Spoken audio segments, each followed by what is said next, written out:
तो इस सेशन का मेन एक ये भी उद्देश्य होता है कि आप सभी को रेफरेंस पता होगा, है ना, तो आप कहीं पे भी कोई भी अगर पूछे तो आप बता सकते हैं।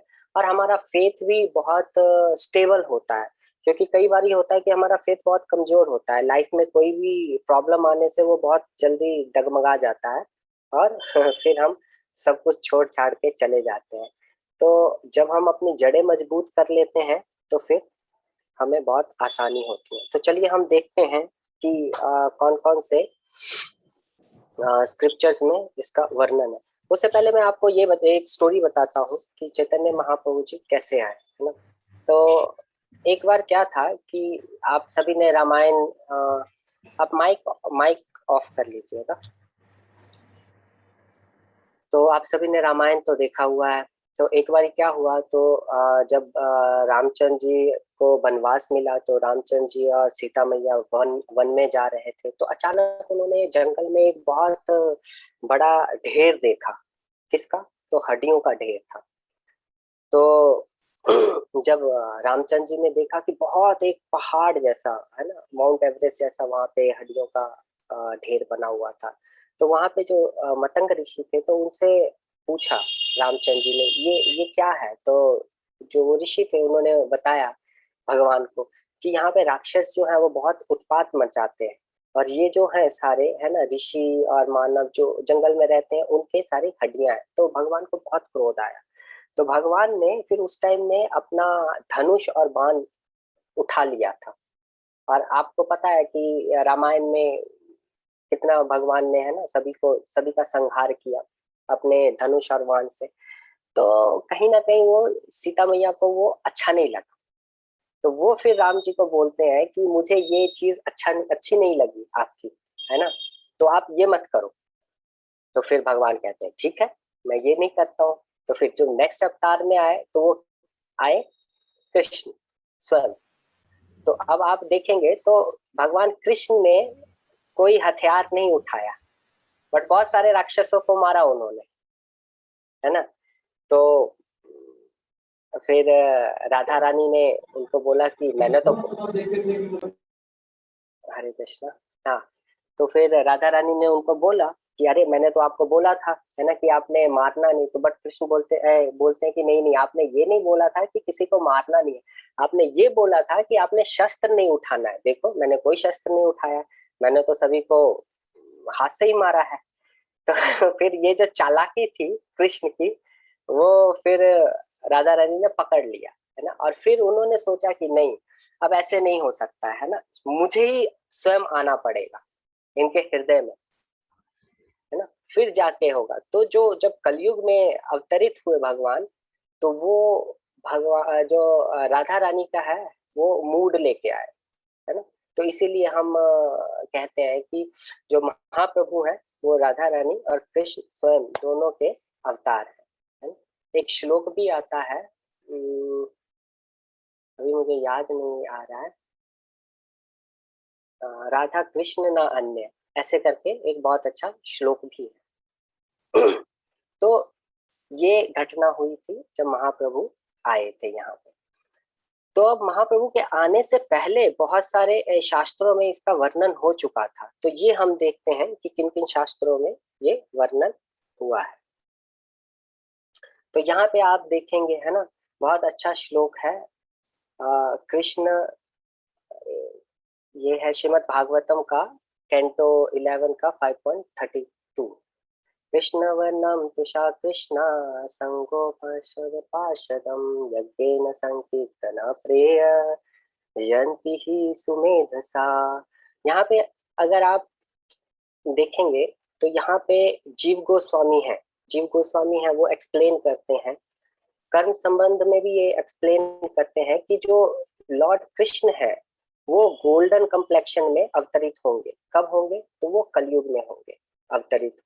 और भागवतम में अगर आप ये परपट पढ़ेंगे तो इसमें भी वर्णन है कि जो कली है, in the age of Kaliyuga, intelligent person perform a congregation chanting and worship the incarnation of golden godhead। तो यहाँ पे आप देखेंगे तो यहाँ पे एक वर्ड यूज हो रहा है इंटेलिजेंट। तो ये इसलिए यूज हो रहा है कि आप अपने आसपास देख ही रहे हैं सभी कैसे लोग हैं। बट जो इंटेलिजेंट लोग हैं वो क्या करेंगे, तो नाम संकीर्तन करेंगे। नाम संकीर्तन क्या करेंगे, तो जो आप सब करते हैं बीट बैग पे, हरे कृष्ण कृष्ण कृष्ण हरे हरे, हरे राम राम राम हरे हरे। तो ये सिर्फ और सिर्फ इंटेलिजेंट लोग ही कर सकते हैं।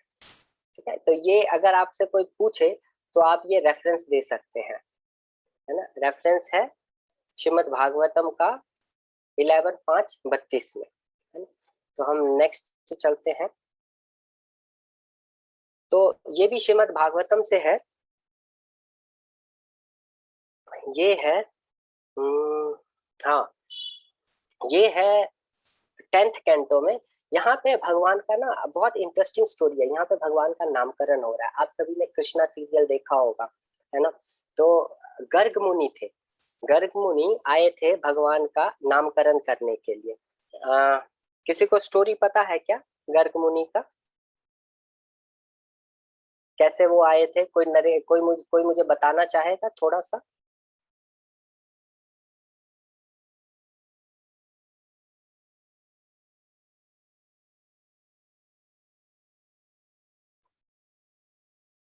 ओ, तो लगता है कि आप लोगों ने देखा नहीं है, हाँ, कृष्णा सीरियल। No one. देखा था प्रभु जी, ऐसे कहीं वो उस पे आ रहे हैं ना, भ्रमण पे आ रहे होते हैं, तो वो एक वहां पे रुके हुए थे ना, एक वो कुटिया में, तो फिर उन्होंने बुलाया था जब ये के उनका नामकरण कर दो, ऐसी कुछ थी वो। दिन हो गए तो ध्यान नहीं आ रही अच्छी तरह से story. Okay okay okay, right. Okay, एक सेकेंड, चलिए, ठीक है, कोई बात नहीं। तो मैं आपको एक स्टोरी सुनाता हूँ, बड़ा इंटरेस्टिंग स्टोरी है ना। शायद से आप लोगों ने ये कृष्णा सीरियल में भी नहीं सुना होगा, है ना, या देखा होगा। तो जब गर्ग मुनि नामकरण के लिए आते हैं तो उस टाइम में कहाँ, गौशाला में हो रहा होता है। किसका? बलराम जी का और कृष्ण, इन दोनों का नामकरण होता है। तो बलराम जी का मैया का क्या नाम है? बलराम जी के मैया का क्या रोहिणी नाम? माता जी। ओके। और कृष्ण के? देवकी देवकी मैया। यशोदा। यशोदा मैया, है ना। तो यशोदा मैया और रोहिणी मैया बैठे हुए थे गौशाला में, और नंद महाराज भी थे, है ना। तो नंद महाराज जी के लैप पे, मतलब गोदी में, कृष्ण और बलराम जी थे बैठे। ठीक है। तो गर्ग मुनि आने वाले थे उनका नाम संस्कार करने के लिए। तो आपको पता ही है, जहाँ पे कृष्ण हो वहां पे नटखट लीलाएं तो होगी। तो कृष्ण बलराम जी को बोलते हैं कि कुछ किया जाए। तो बलराम जी बोलते हैं, अरे अभी अभी के टाइम में गर्ग मुनि आ रहे, क्या करें, है ना। बोलते हैं कुछ हम करते हैं, जैसे जिससे हमारे जो मैया है, बाबा है, उनको बहुत अच्छा लगेगा। तो बोलते हैं, अरे नहीं नहीं कृष्णा, ऐसा मत करो, है ना, कुछ नटखट लीला अभी मत करो, अभी गर्ग मुनि आने वाले हैं। तो फिर कृष्ण बोलता है, चलो फिर ठीक है, गर्ग मुनि को हम टेस्ट करते हैं कि उनको कितना नॉलेज है स्क्रिप्चर। तो कहते हैं अच्छा ठीक है, कैसे करेंगे? तो वो कहते हैं कि तुम ना ऐसा करो, तुम यशोदा मैया के गोदी में चल जाओ और मैं रोहिणी मैया के गोदी में चल जाता हूँ, और हम देखते हैं जब गर्ग मुनि आते हैं तो वो क्या करते हैं। तो वो गए, अब बलराम जी यशोदा मैया के पास गए, मैया मैया मुझे आपके गोदी में आना है। तो यशोदा मैया, ठीक है आ जाओ बैठो। सेम कृष्ण गए रोहिणी माता के पास, मैया मैया मुझे आपके गोदी में बैठना है। ठीक है आ जाओ बैठो। ठीक है, तो जब वो बैठ गए, अब वहां से गर्ग मुनि आए थोड़ी देर के बाद। तो नंद महाराज जी ने उनका स्वागत किया और उनको बिठाया, और उनको बोला कि ये हमारे दो बेटे हैं, इनका आप नाम संस्कार कीजिए। तो फिर उन्होंने देखा, उन्होंने जैसे ही यशोदा मैया के गोद में देखा, तो उसी वक्त उन्होंने बोला, अयम ही रोहिणी पुत्रो। वो बोल रहे हैं, अरे रोहिणी पुत्र, मतलब आप यशोदा मैया के गोद में क्या कर रहे हो?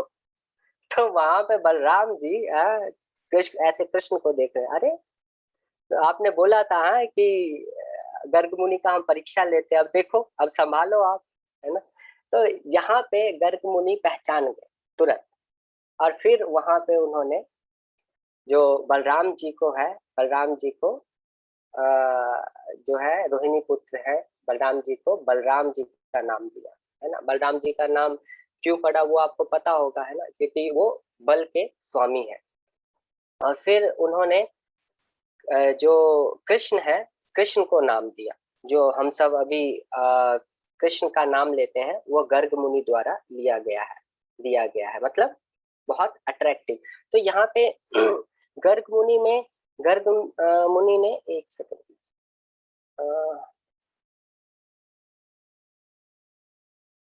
यहाँ पे गर्ग मुनि ने जब कृष्ण को अपना नाम दिया कृष्ण, तो उन्होंने एक और बहुत अच्छा वाक्य श्लोक बोला।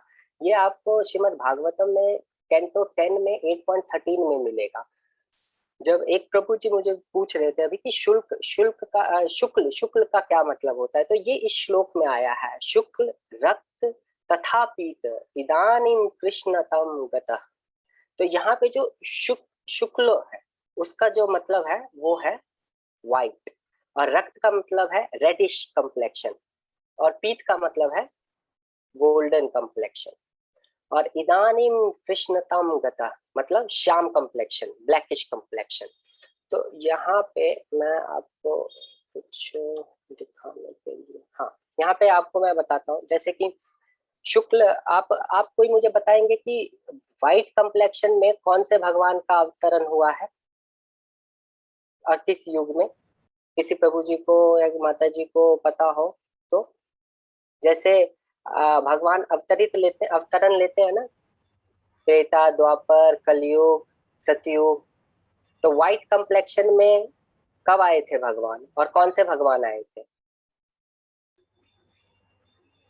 प्रभु राम जी आए थे। हाँ, राम, एक्चुअल में राम जी का भी ना, देखिए राम जी का आपने देखा होगा तो व्हाइट कंप्लेक्शन में शो करते हैं, बट एक्चुअल में राम जी का जो है वो व्हाइट कंप्लेक्शन नहीं है। राम जी का अगर आप देखेंगे ना तो वो एक ध्रुव ग्रास होता है, हरा रंग का, थोड़ा सा ग्रीनिश कंप्लेक्शन पे है। आप अगर इंटरनेट या कहीं पे पुराने अगर इमेजेस देखेंगे ना तो थोड़ा ग्रीन ग्रीन सा उनका कंप्लेक्शन है, व्हाइट कंप्लेक्शन नहीं है उनका। हाँ जी प्रभु जी। यस, वराह अवतार सतयुग में आए। वराह अवतार रेड थे, रेड। है ना। और वामन अवतार प्रभु जी? एग्जैक्टली, वामन अवतार, हरि बोल, जय हो। तो जो वामन अवतार आए थे वो व्हाइट थे सतयुग में, और जो यहाँ पे रक्त वर्ड यूज किया गया है रेड कंप्लेक्शन में, तो रेड कंप्लेक्शन में राम जी आए थे, वो इस कल्प में नहीं आए थे, पिछले कल्प में आए थे। इस कल्प में जो आए थे वो ग्रीनिश कंप्लेक्शन में आए थे रामचंद्र जी, बट पिछले अगर आप देखेंगे त्रेता युग में तो वो रेडिश कंप्लेक्शन में आते हैं। और प्रभुपाद जी इसके बारे में अपने परपट में लिखते भी हैं। अगर आप ये कैंटो का परपट पढ़ेंगे ना 10.813, तो इसमें प्रभुपाद जी बताते हैं कि रेडिश कंप्लेक्शन है। और यहाँ पे थर्ड जो है इदानीम कृष्णतः गता, है ना, इसमें अगर आप देखेंगे तो ये बता रहे हैं ब्लैकिश ब्लू कॉम्प्लेक्शन, जो अभी ये कृष्ण है जिनको ये नाम संस्कार कर रहे हैं वो। तो फिर एक बच गया जो इन्होंने लिया था, है ना, नाम गर्ग मुनि ने, वो कौन सा बच गया है? जैसे शुक्ल हो गया, रक्त हो गया, ब्लैक हो गया, एक रह गया, कौन सा कॉम्प्लेक्शन? एग्जैक्टली, पीत वर्ण। और कौन सा युग रह गया? कलयुग। यस, कलयुग। क्योंकि देखिए द्वापर में हो गया, सतयुग में पहले वामन जी आए, ठीक है, त्रेता में आए रामचंद्र जी, द्वापर में आए कृष्ण, अब बच गया कलयुग, है ना। तो कलयुग के फ्रंट में ही भगवान आए, और कौन से वेश में आए? तो पीत में, गोल्डन कंप्लेक्शन में आए। तो यहाँ पे गर्ग मुनि ये बताते हैं, तो ये भी आप नोट डाउन कर सकते हैं और रेफरेंस के लिए। चलिए अब हम नेक्स्ट चलते हैं। तो यहाँ पे सभी को दिख रहा है, अभी पीपीटी शो हो रहा है क्या? यस प्रभु जी। हाँ, तो गरुड़ पुराण से भी हमारे पास ये बहुत अच्छा श्लोक है ना? ये आप नोट डाउन भी कर सकते हैं रेफरेंस के लिए। और यहाँ पे भी देखिए, अगर आप पढ़ेंगे तो बताते हैं, in the first part of Kalyuga I will appear in my complete spiritual form in Mayapur. यहाँ पे स्पेसिफिक नाम कहाँ पे वो अवतरित होंगे और किनके घर अवतरित होंगे। तो महाप्रभु के मदर का क्या नाम है? सच्ची माता। हाँ, सची माता। तो अगर आप देखेंगे यहाँ पे तो भविष्यामी सची सुत, यहाँ पे अगर आप श्लोक देखेंगे तो लास्ट लाइन में मायापुरे नवदीपे भविष्यामी सची सुत, है ना? सची का मैं पुत्र बनूंगा, और कहाँ पे बनूंगा? तो नवदीप में बनूंगा, है ना? तो हमने भागवतम से भी देख लिया, गरुड़ पुराण से भी देख लिया। अब हम देखते हैं हमारे पास नेक्स्ट पद्म पुराण। देखिए, पद्म पुराण में भी आप देखेंगे तो भगवान कहते हैं, I shall take birth as son of Sachi, assuming a golden form in a beautiful place on the bank of Bhagirathi on the earth in the first part of Kali Yuga। इसमें और ज्यादा स्पेसिफिक बताते हैं भगवान, है ना? महाप्रभु और ज्यादा स्पेसिफिक बताते हैं कि मैं कहाँ पे, किस टाइम पे, किस प्लेस पे मैं अवतरित होऊंगा, है? तो भागीरथी जो है वो गंगा को कहते हैं, और जो नवदीप में है जो गंगा, उसी का यहाँ पे वर्णन है। अब यहाँ पे फिर से भगवान स्पेसिफाई करते हैं सची सूत्र, है ना? तो यहाँ से भी आप ये रेफरेंस ले सकते हैं एक। और अब हम चलते हैं फ्रॉम महाभारत, है ना? तो भीष्म देव का तो आप सभी ने सुना होगा, है ना? तो जब भीष्म देव जब बाणों की शैया पे थे तो भीष्म स्तुति गाई गई थी, तो भीष्म देव जी ने गाया था। तो भीष्म देव जी ने भगवान चैतन्य महाप्रभु के अवतरण का वर्णन किया है। स्वर्ण वर्णो हेमांगो वरंग चंद्रनागदी संन्यास कृत शमशांतम निष्ठा शांति परान्यम। तो यहाँ पे अगर आप देखेंगे तो भगवान के हर एक चीज का वर्णन किया गया है कि उनका कॉम्प्लेक्शन कैसा होगा, उनकी बॉडी कैसी होगी, वो क्या करेंगे आके। तो यहाँ पे भी अगर आप स्लाइड में देखेंगे तो शांत, he is a complete peaceful sum, he is a fully sense controlled, है ना? संन्यास कृत he accept renunciation order of the life, है ना? तो भगवान ने ये सारी चीजें जो उनके डिवोटियों ने प्रेडिक्ट की थी, या जो उनके डिवोटियों ने बताया था, वो भगवान ने सारी चीजें यहाँ पे एग्जीक्यूट किया है। ठीक है, तो ये हमारा था लास्ट स्लाइड। ओके, और फिर एक सेकेंड, एक और रह गया, है ना? तो मैं एक बहुत अच्छा एग्जांपल एक और दूंगा कि भगवान यहाँ पे कैसे क्यों अवतरित होते हैं। तो देखिए, एक आपको मैं एक और स्टोरी सुनाता हूँ, बहुत अच्छा स्टोरी है, एनालॉजी है। माइक बंद कर लीजिए। है ना? तो एक बहुत अच्छा, एक फर्श पे एक शुगर का जो है, चीनी का एक क्रिस्टल पड़ा हुआ था, और एक बहुत बड़ा चींटी थी। उसको सुबह से लेकर शाम तक उसको चाट रही थी। क्यों? क्योंकि शुगर बहुत स्वीट है, तो अच्छा लगता है। बट शुगर कितना स्वीट है वो शुगर को नहीं पता। वो किसको पता है? कौन बताएगा? प्रभु जी, चींटी को। हाँ, यस, है ना? चींटी को पता है कि वो शुगर है ना कितना स्वीट है। तो एनालॉजी ये है कि sugar is like a Krishna and चींटी इज लाइक अ राधा रानी। तो अब राधा रानी को पता है कि कृष्ण कितने स्वीट है। कृष्ण ने सुना है कि मैं बहुत स्वीट हूँ, मेरे बारे में बहुत डिवोटीज गाते हैं, कहते हैं, है ना? आपने सुना होगा श्रीपाद वल्लभाचार्य ने भी 100,000 श्लोका लिखा है कृष्ण के बारे में, कृष्ण के ग्लोरीज के बारे में, और कोई भी वर्ड रिपीटेटिव नहीं है ना? जैसे आप पढ़ेंगे, अधरम मधुरम वदनम मधुरम नयनम मधुरम हसितम मधुरम हृदयं मधुरं गमनं मधुरं मधुराधिपति अखिलम मधुरम।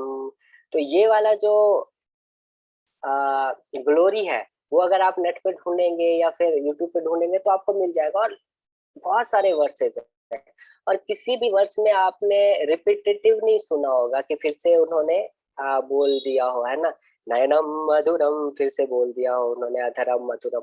Every limbs of Lord Krishna is very sweet, है ना। तो ये सब डिवोटियों को पता है, बट अब कृष्ण ये सोच रहे थे यार मुझे कैसे पता लगेगा कि मैं इतना स्वीट हूँ, तो अब उसके लिए क्या करना पड़ेगा उनको, क्या करना पड़ेगा? राधा रानी बनना पड़ेगा प्रभु जी। हाँ, उनको वो चीटी बनना पड़ेगा, है ना, तब जाके वो उस जो शुगर है उसकी मिठास को चख सकते हैं। तो this is also one of the reason कि कृष्ण स्वयं के मिठास को चखना चाहते, तो वो स्वयं सोचना ये जानना चाहते कि अरे मैं, मेरे बारे में इतने सारे डिवोटीज ग्लोरीफाई करते हैं, ये है वो है, बट मैं हूँ क्या एक्चुअली, मैं जानूं। तो इसलिए भी वो राधा रानी के मूड को लेके यहाँ पे आए, है ना, चैतन्य महाप्रभु के रूप में आए। तो हमारा टाइम भी ऑलमोस्ट होने वाला है और हमारा लेक्चर भी ऑलमोस्ट समाप्त हो गया है। तो अभी मेरे पिटारा से इतना ही था आप सबके लिए, और अभी अगर आपके पास 5 मिनट होगा तो हम ये जो लास्ट में जो हमारे पास क्वेश्चन था वो हम शेयर कर लेंगे, और किसी को कोई डाउट होगा उस पर भी हम चर्चा कर लेंगे, है ना। एक सेकंड में आपको शेयर करता हूँ वो पीपीटी मॉड्यूल वाला। यस, सभी को विजिबल है? तो अभी सभी पार्टिसिपेट करेंगे और सभी बताएंगे, है ना। भगवान चैतन्य और भगवान कृष्ण में समानताओं और विषमताओं की तुलना करें। अब ये एक एक डिवोटी एक एक बताएंगे कि क्या उनको सिमिलैरिटी लगती है और क्या क्या डिसमिलैरिटी लगती है ना। वॉलंटियर मतलब आप अपने से ही खुद से ही बता सकते हैं हाथ खड़े करके। यस यस माता जी, यस अस्मित माता जी। हरे कृष्णा प्रभु जी। दोनों में ये समानता है कि दोनों ही धर्म की स्थापना करने आए थे और अधर्मों का विनाश करने आए थे। और उनके अंदर जो डिफरेंस है वो ये है कि दोनों के जो अस्त्र थे वो अलग थे। हाँ, वंडरफुल वंडरफुल, बहुत अच्छा एनालॉजी है। यस, और कोई डिवोटी? थैंक यू माता।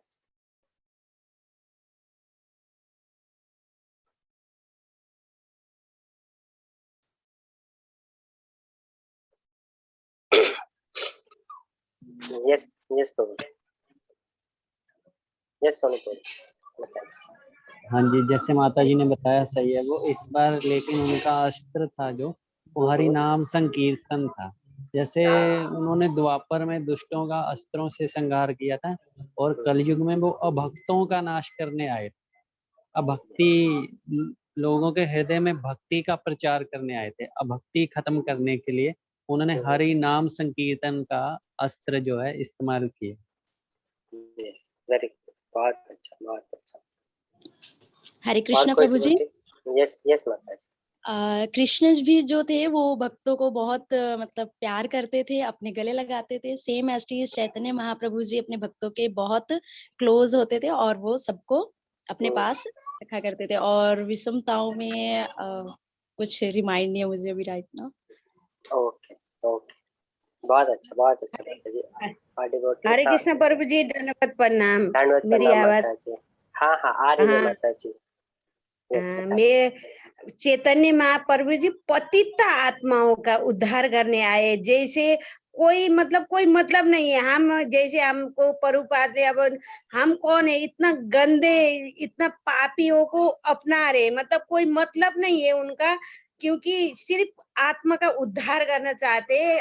कोई ना रिश्तेदारी ना कुछ, कहीं देखा नहीं ना। अब बाहर जाके भी ऐसे करा तो पतित आत्माओं का पावन, है ना। तो हम जैसे इतना पापी लोगों के लिए भी जगह मिल रहा है इस्कॉन जैसा, ये गर्व की बात। मैं बिल्कुल, बहुत अच्छा माता जी बताया। नमो महावदन्याय कृष्ण प्रेम प्रदायते कृष्णाय कृष्ण चैतन्य नामने गौतुस्वे नमः। तो महावदन्याय है, महावदन्याय मतलब वो अपना प्रेम जैसे कृष्ण तो कहते हैं ना कि आप सब धर्मों को छोड़ो और फिर मेरी शरण ग्रहण करो, है ना। उन्होंने एक कंडीशन रखी है, बट चैतन्य महाप्रभु ने कोई कंडीशन नहीं रखी। वो तो सभी को लेके आ रहे हैं, है ना, कोई क्वालिफिकेशन नहीं, नथिंग, यू जस्ट कम, आप सिर्फ मेरे पास आओ, है ना। तो माता जी ने बहुत ही अच्छा बताया है ना। यस, और कोई डिवोटी? हरे कृष्ण प्रभु जी। हाँ, हरे कृष्ण माता जी। यस माता प्रभु जी, कलयुग में वो एक भक्त का भाव लेके आए थे, भाव लेके प्रकट हुए थे। वेरी गुड, बहुत ही अच्छा है ना। इस बारी वो भगवान बन के नहीं आए थे, है ना, इस बारी वो भक्त बन के आए थे। क्योंकि अगर आप कई बारी देखेंगे तो वृंदावन लीला में भी भगवान जब अपने गोप सखाओं के साथ जब लीला करते हैं तो उस टाइम में भी कई बारी भगवान गोप सखाओं को ये जताने की कोशिश करते हैं कि मैं भगवान हूँ। कई लीला में आप सुनेंगे कृष्ण एक बारी बोल रहे थे, अरे तुम्हें नहीं पता मैंने गोवर्धन पर्वत को उठाया, तुम्हें नहीं पता मैंने कालिया को मारा, है ना। बट गोप सखा उनके प्यार में इतने ज्यादा वो ऑब्जर्व रहते हैं, वो बोलते हैं अरे वो तो गोवर्धन की हमने पूजा करी थी इसलिए वो एक्सटेसी में आ गया और वो अपने आप उठ गया, है ना।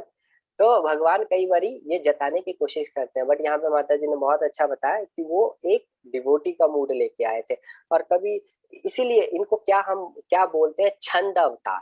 कई अभी तो मैंने सिर्फ 4 या 5 शास्त्रों का आपको रेफरेंस दिया, बट बहुत सारे हैं, 10-20 आपको रेफरेंस ऐसे ही मिल जाएंगे चुटकियों में। कई जगह पे चैतन्य महाप्रभु के अवतार को छंद अवतार बोला गया। छंद अवतार मतलब ढका हुआ, रिवील नहीं करते हैं वो सभी के सामने। जैसे भगवान ने तो अपना विश्व रूप दिखाया था ना जब द्वापर में आए थे, बट यहाँ पे वो रिवील नहीं करते हैं जल्दी, है ना। तो बहुत ही अच्छा आंसर दिया।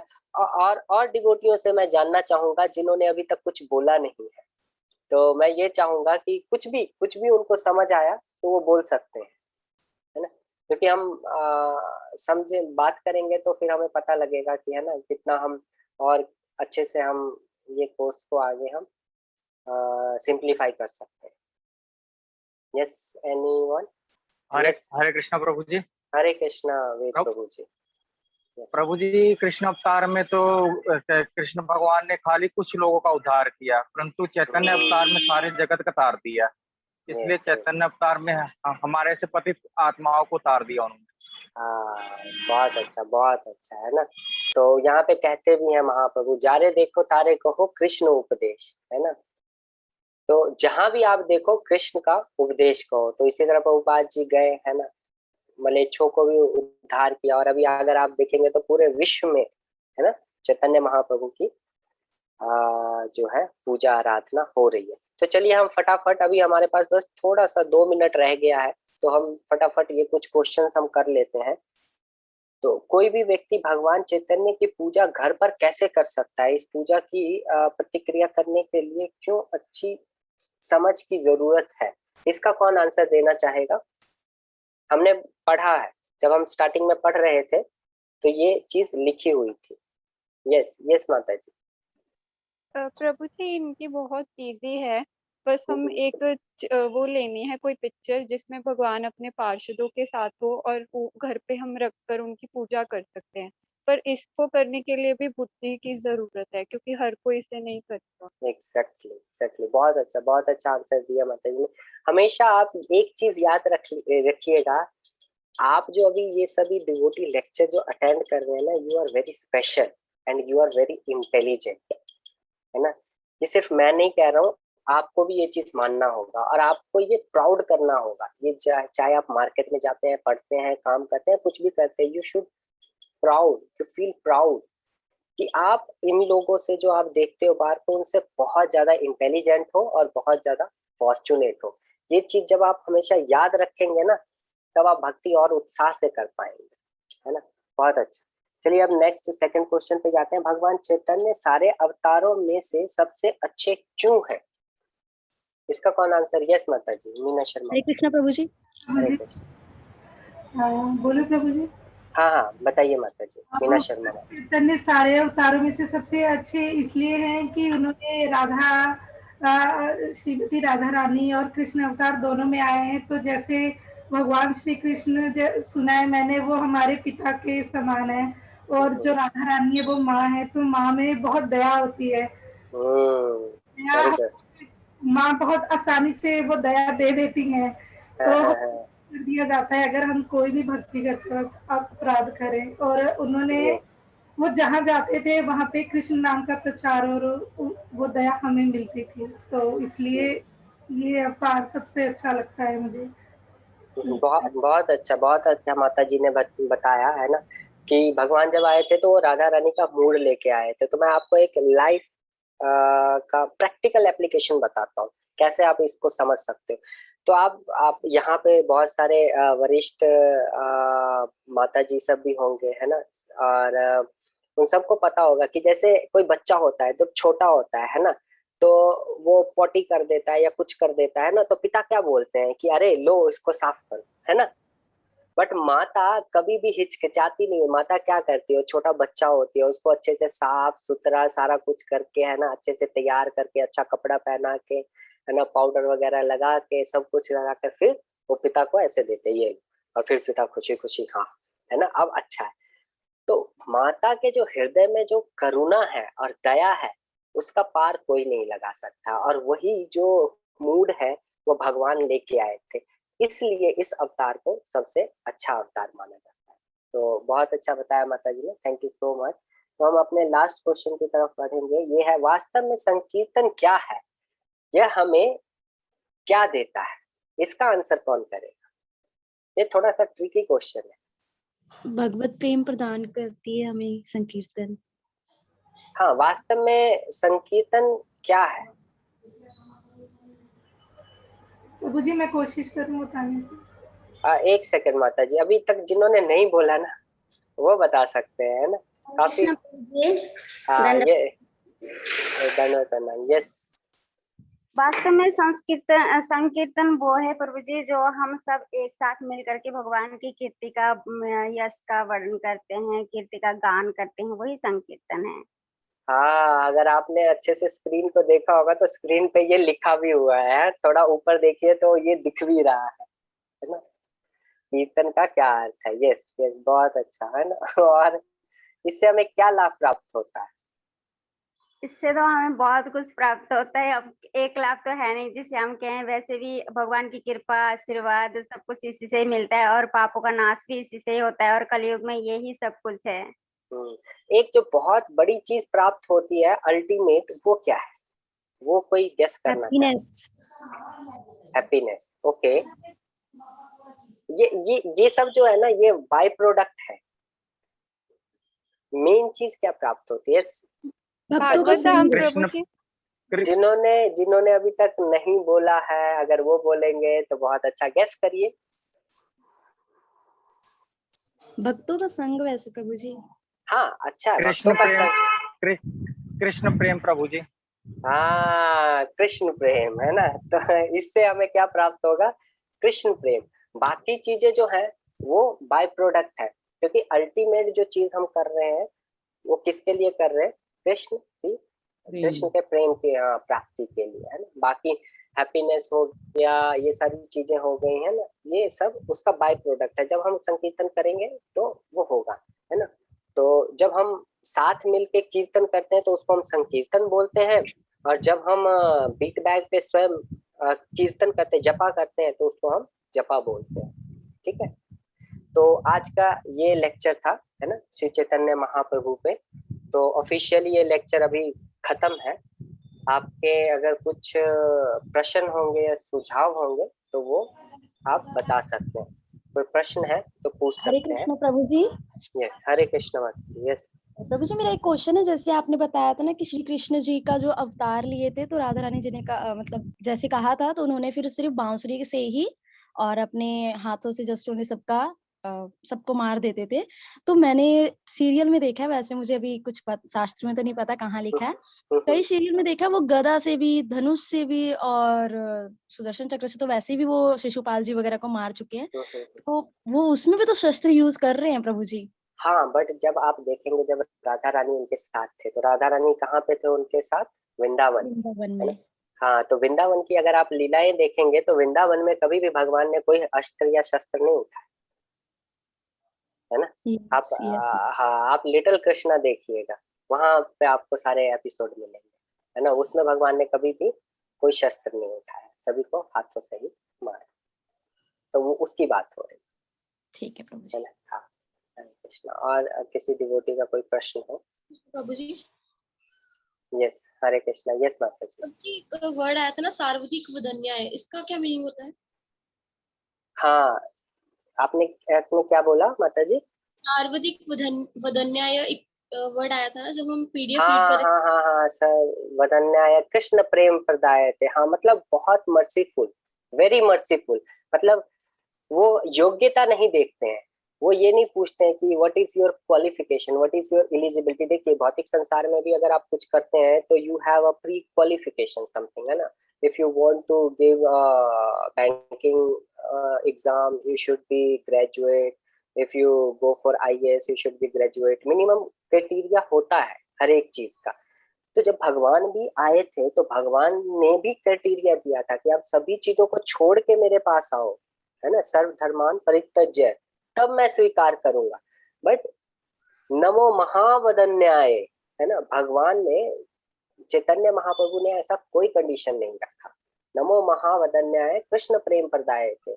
वो इतना मर्सीफुल है कि आप सिर्फ आओ, इतनी इच्छा रखो। आपने आना भी नहीं है, आपने सिर्फ इच्छा करनी है कि हाँ मैं भगवान के पास जाना चाहूंगा। आपको डिवोटी अपने आप ही पकड़ के ले जाएंगे किसी ना किसी प्रोग्राम में और जोड़ देंगे वो और फिर आप नहीं लगाएंगे लेक्चर तो वो फोन करके परेशान करेंगे कि आइए आप लेक्चर नहीं लगा रहे हैं ना। तो सिर्फ आपने इच्छा करनी है, बाकी काम भगवान का है ना? तो ये मतलब है ना। Yes, thank you, Hare Krishna. Yes, Ashok Kumar प्रभु जी। प्रभु जी मेरा ये था ना कि जैसे अभी हमने टीवी सीरियल की बात की, वहाँ पे जैसे कृष्णा आ रहा था या महाभारत हमने देखा, तो मैं ये एक चीज अनुभव किया हूँ कि जो एक्चुअल शास्त्रों के अकॉर्डिंग है, ठीक है, तो वो चीज जो है ना काफी कॉन्फ्लिक्ट हो गया जो ये महाभारत सीरियल आया या बाकी चीज जो सीरियल दिखा रहे हैं, क्योंकि उसमें शास्त्रों के अनुकूल नहीं बनाया गया। और उसके अनुकूल जो बनाते तो हमें थोड़ा नॉलेज भी बढ़िया मिलता और उस पर हमें पकड़ भी बढ़िया होती और समझ भी आती कि आखिर ये चीज है क्या। और इसके वजह से हुआ क्या है कि जो अपने जो वैदिक सभ्यता है ना उसके बारे में वो सही तरीका से डिस्क्राइब नहीं किया, तो हमें नॉलेज भी नहीं है उतना अच्छी तरह से, सिर्फ उसने एक कहने का मतलब सीरियल की तरह, फिल्म की तरह बना दिया।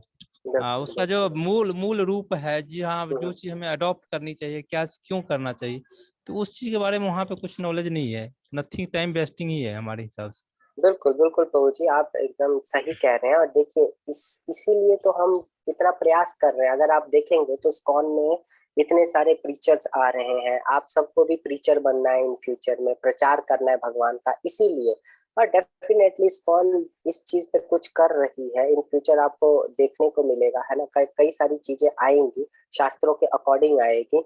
आपने थोड़ा अगर लिटिल कृष्णा देखा होगा तो वो आप देख सकते हैं, क्योंकि वो उसमें प्रभुपाद जी के ग्रंथों का रेफरेंस लिया गया है और वो बहुत हद तक थोड़ा सही है। बट हम कभी भी आपको ये रिकमेंड नहीं करेंगे कि आप ये सारी चीजें सीरियल वगैरह स्पेशली आज के टाइम का देखिए।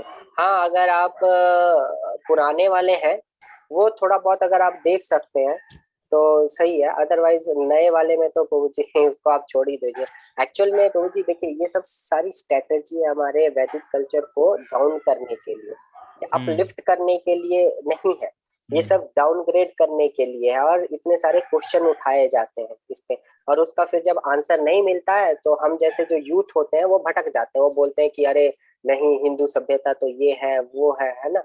तो कभी प्रभु जी अगर परमिशन देंगे तो हम इस पे भी हम क्लास लेंगे, है ना, कि कैसे हमें सतर्क रहना चाहिए और किन किन सब चीजों पे हमें वॉच डॉग रखना चाहिए। जैसे आप लोग बहुत सारे अभी ट्विटर फेसबुक ये सब चला रहे होंगे तो बहुत जगहों पे आप देखते होंगे कि बहुत सारे कैंपेन चलते हैं बहुत सारी चीजों के बारे में, है ना। कोई बोलेगा मोदी को रिजाइन करने के लिए, कोई बोलेगा मोदी को आने के लिए, बहुत सारी चीजें हैं, है ना। तो वैदिक संस्कृति पे बहुत ज्यादा प्रहार हो रहा है, तो हमें ही बचाना है। और हम कैसे बचाएंगे? जब आप सब क्लास में आएंगे और जब आप सब पढ़ेंगे, जो चीजें दी जाती हैं वो सारी चीजों पे डिस्कशन करेंगे। अब देखिए ना, आज के क्लास में काफी लोग नहीं बोल रहे थे, एटलीस्ट आपको कुछ ना कुछ बोलना चाहिए। तभी देखिए, हम एक पूरी फैमिली है, वी आर नॉट, ऐसा नहीं है कि मैं यहाँ पे लेक्चर देने के लिए स्पेशली आया हूँ। अगर हम पूरी फैमिली में, कोई ऐसा एक व्यक्ति नहीं होता है जो हाँ बोलते जाता है सब सुनते जाता है। Family means we should talk each other, है ना, we should understand each other, है ना। तो ये जब तक नहीं करेंगे तब तक थोड़ा मुश्किल होगा, है ना। ये करेंगे तो हम जल्दी से चीजें सीख भी पाएंगे। हमें शर्म किस बात की है? कोई बात की शर्म नहीं है। आप देखिए, मुझे बहुत सारी चीजें नहीं आती होंगी, आपको पता होगा, है ना। बहुत सारी चीजें मुझे पता होगा, आपको नहीं पता होगा, तो आपस में हम बातें करेंगे तो ऐसे होगा।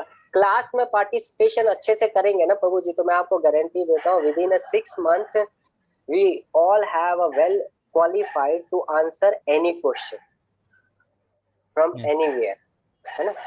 तो ये मेरा एक सुझाव होगा कि आप सब पार्टिसिपेट कीजिए, है ना। यस माता जी, यस मीना माता जी। हाँ प्रभु जी, हरे कृष्णा। हरे प्रभु कृष्णा। जी, ये पूछना है कि सिर्फ राजा राम ने क्यों ये एक पत्नी व्रत का पालन किया और बाकी ऐसा नहीं हुआ? ऐसा क्यों प्रभु जी? इसका कोई स्पेशल रीजन रहा है? देखिए, ये स्पेशल रीजन तो मुझे एज सच पता नहीं है ना। बट मैंने एक चीज सुनी थी, मुझे एग्जैक्ट याद नहीं है अभी, है ना। बट एक्चुअल में अगर आपको पता होगा तो देखिए, पुरुष एक ही है ना, भगवान श्री कृष्ण, है ना। और सभी जो है वो प्रकृति है, यानी फीमेल, है ना। तो मेन हमारा गोल श्री कृष्ण ही है ना। तो अब आपका जो क्वेश्चन है कि प्रभु रामचंद्र जी ने सिंगल पत्नी का व्रत धारण क्यों किया था और बाकियों ने, वो मुझे लगता है शायद आश्रय प्रभु को नॉलेज होगा, मुझे इसके बारे में इतना कुछ आइडिया नहीं, है ना। तो वो नेक्स्ट सेशन में हम करेंगे, है ना। आप रखिएगा सर। हाँ ठीक है। यस यस सोनू प्रभु जी। सॉरी प्रभु जी, वो प्रभु जी ने क्वेश्चन किया था ना कि हम टीवी में जो देखते हैं वो रियलिटी या कुछ शास्त्रों के अकॉर्डिंग नहीं होता है। तो एक्चुअली रियलाइज दिस में लाइक दिस, जैसे विजुअलिटी पे हम ज़्यादा बिलीव करते हैं, हमें लगता है जो हम देखते हैं वो सही है। लेकिन वो जब भी हम कोई ऐसे जैसे कि सीरियल आते हैं महाभारत या रामायण जो न्यू जनरेशन के हैं, तो उनमें सबसे पहले कुछ लिखा होता है कि ये एक धारावाहिक पौराणिक कथाओं पर आधारित है और सिर्फ मनोरंजन के लिए बनाया गया, यानी कि वो पूर्ण प्रमाणिक नहीं होता। तो मैंने थोड़ा सा कोशिश किया प्रभु जी को समझाने की। नहीं देखिए, बिल्कुल सही है, आप जो कह रहे हैं वो सही है, प्रमाणिक नहीं होता है। पर देखिए, आप अगर थोड़ा सा इंटेलिजेंटली आप चीजों को सर्च करेंगे ना, तो सिस्टमेटिकली हमारे कल्चर पे प्रहार किया जा रहा है, चाहे आप एंटरटेनमेंट बोल के करिए। अब देखिए, यही एंटरटेनमेंट आप मुस्लिम धर्म पे, सिख धर्म पे, जैन धर्म पे, ईसाई धर्म पे ऐसे नहीं बना सकते एंटरटेनमेंट बोल के। इज इट फैक्ट और नॉट? यस प्रभु जी, है ना। आप बना के दिखाइए, अगले दिन ही तोड़ फोड़ हो जाएगी जी, 100%। हाँ, तो एंटरटेनमेंट बोल दिया जाता है, terms and condition apply, but उसके पीछे में क्या स्ट्रेटजी चल रही है वो भी चीजें हम सबको समझनी पड़ेगी, और उस चीज के बारे में हमें बहुत अवेयर होना पड़ेगा। That is a main concept, है ना। ये बहुत इंपॉर्टेंट है ना। तो हर एक चीज को हम उससे नहीं वो कर सकते, ठीक है। यस प्रभु। तो हाँ, और एक मेरे पास अभी रेफरेंस आया था मीना शर्मा माता जी का जो एक क्वेश्चन था ना, तो इसमें एक और भी माता जी ऐसा होता है ना कि जब भगवान वन में गए थे तो वहां पे ऋषियों की इच्छा हुई थी, है ना, कि भगवान के साथ वो माधुर्य भाव में पत्नी बनना चाहते थे, है ना।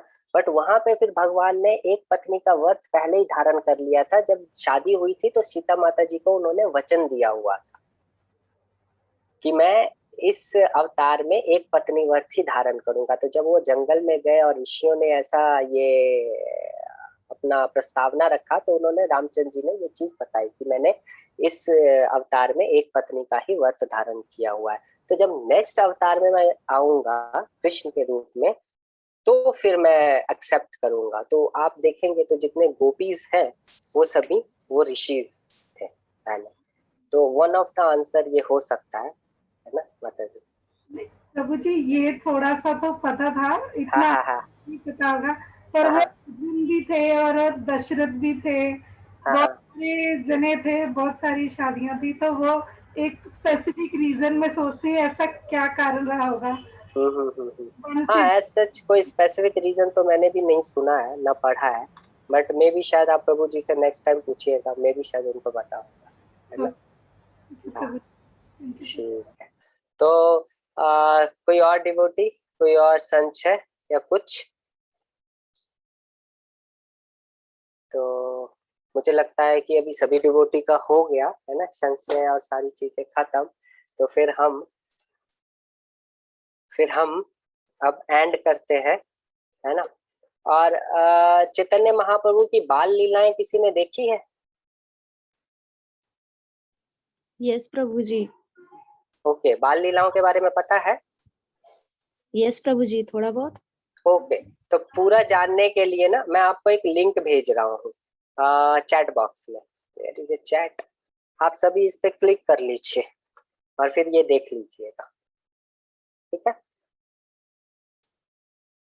ना। तो ये सेशन खत्म होने से पहले ये लिंक पे क्लिक करके और यहाँ पे निमाई के बारे में बताया गया है, भगवान चैतन्य महाप्रभु की बाल लीलाओं के बारे में थोड़ा सा, है ना। तो thank you so much for your wonderful association. और थैंक यू, आपका थोड़ा सा मैंने समय अधिक लिया, है ना। नेक्स्ट टाइम से हम ध्यान रखेंगे। और आप सबका भी पार्टिसिपेशन बहुत अच्छा रहा। Thank you so much. Hare Krishna. Thank you प्रभु जी so much for wonderful lecture. सभी प्रभु जी के लिए एक बार हरे कृष्णा का मंत्र बोल सकते हैं। बहुत अच्छा लेक्चर लिया प्रभु जी ने, बहुत इंफॉर्मेशन दी है। सभी एक बार बोल सकते हैं उनके लिए। हरे कृष्णा कृष्णा कृष्णा कृष्णा हरे हरे, हरे राम राम राम हरे हरे। प्रभु जी की हम हर वेट करते रहेंगे, जैसे प्रभु जी का मन होगा लेक्चर लेने का तो हम उनकी वेट करेंगे। अगेन फ्यूचर में वो ऐसे ही बहुत अच्छे लेक्चर्स लेते रहे। थैंक यू सो मच प्रभु जी। Thank you. आप सब जब सेवा में बुलाएंगे तो मैं हाजिर हो जाऊंगा। Thank you so much. Hare Krishna. Hare Krishna.